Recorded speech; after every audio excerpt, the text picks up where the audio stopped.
In these times, elections matter more. A commentary by George Rogers Clark. This is about gun rights and other important matters. If we don't protect those rights, we have surrendered our liberty. Most of the time when I am preaching to the choir, the message isn't for the choir. It's usually for a more general audience, people who don't read my websites. The hope is that the choir will help me get the message out to those other folks. This one is for you, the choir. It is for Christian conservatives, whether Republicans or independents. Don't bother to share it with Democrats and liberals. This isn't for them. Warning. Only you can discern which parts do not apply to you, personally. I am not your judge. I'm going to come down hard. Please don't shoot the messenger. Please don't jump up from the pews and run screaming from the church. We need to face the truth. We can't make the same mistake again, ever. The 2012 election should be a lesson for 2016. Certainly, there were a lot of deceived liberals who voted in 2012. Some were the same ones who voted for Obama in 2008. However, the 2012 re-election of Barack Hussein Obama can be blamed on Christian conservatives, those who didn't vote for the Republican they didn't like. If more of that voting bloc turned out and voted, King Obama could have been unseated. No, of course you didn't see this in the nightly news. Most of the media were dancing in the streets. They weren't blaming you. They were applauding the liberals. The surrender and non-vote of some of us played into the other side's hands.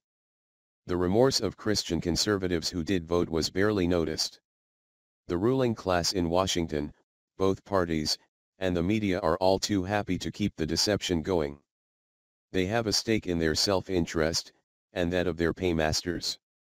I just heard someone silently say, "See George, that's why I didn't vote. They are all crooks and it is all rigged anyway." Good, now I have your attention. Let's go on. Here are 4 of the reasons some of us didn't vote, each is followed by my response. Remember, I said I was going to be hard. Mitt Romney isn't a Christian. He's a Mormon.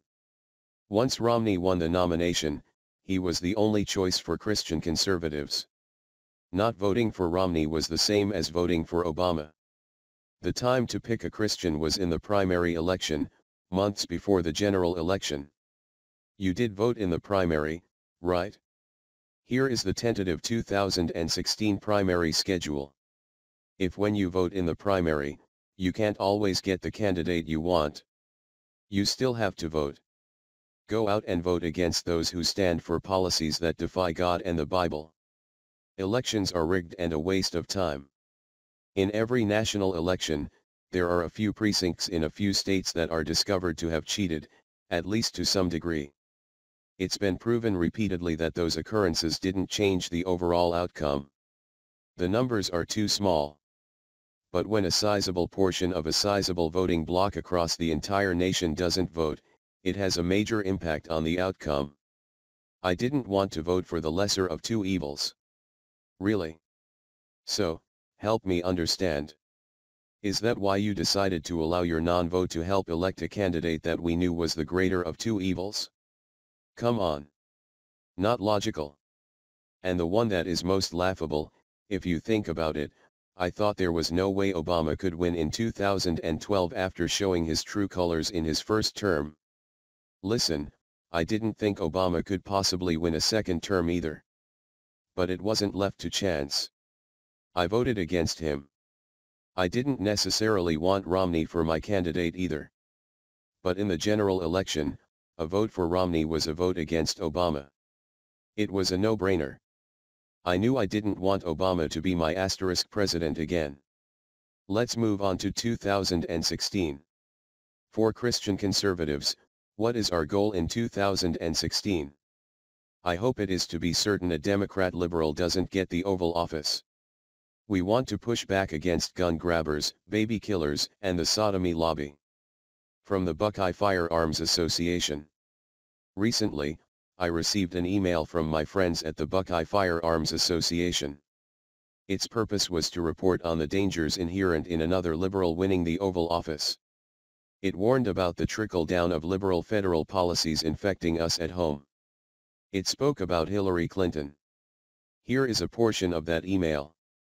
When she was asked if she supported the imposition of a new 25% national sales tax on guns, Clinton emphatically endorsed the tax, stating, "I am all for that.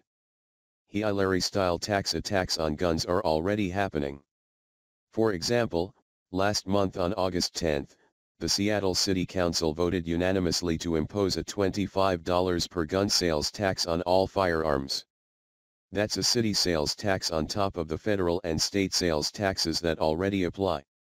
And on August 26, Clinton said she would push to balance the legitimate Second Amendment rights with preventive measures and control measures.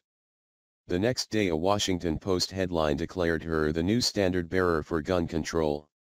In fact, she doesn't just support anti-gun laws, she thinks gun owners are terrorists.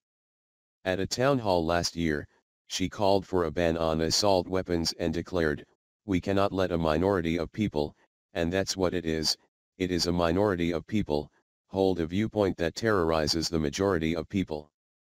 And the news might even be worse. There is now speculation that even if Hillary is taken out of the race, none other than anti-gun zealot billionaire Michael Bloomberg might enter the race. Elections matter to the future of your children and grandchildren. I believe for a Christian to be salt and light, it means that we must be the salt that cures corruption, the light that illuminates the gospel truth. I believe that the great and terrible deceiver has convinced some believers that they are supposed to be pacifist. I believe that the great and terrible deceiver has convinced some believers that they should reject political involvement. I believe that the great and terrible deceiver has convinced some believers that the war between good and evil is only spiritual. I believe that the great and terrible deceiver has convinced some believers that they are saved and therefore, the war is over for them. Some disagree about the role of Christians in this present, corrupt culture. I believe we are supposed to pray and act upon our God and country principles. Otherwise, they are of no effect. I don't believe we can defeat evil by ourselves. But I do believe we are supposed to wrestle against the tyranny of evil until the Lion of Judah returns. For me, the Christian life is not about being fat and happy in the secular sense. It's about taking up the sword and the shield and following the Lord. That's how we find eternal joy, by serving an awesome Lord. It's a joy that He meant for you and me and everyone.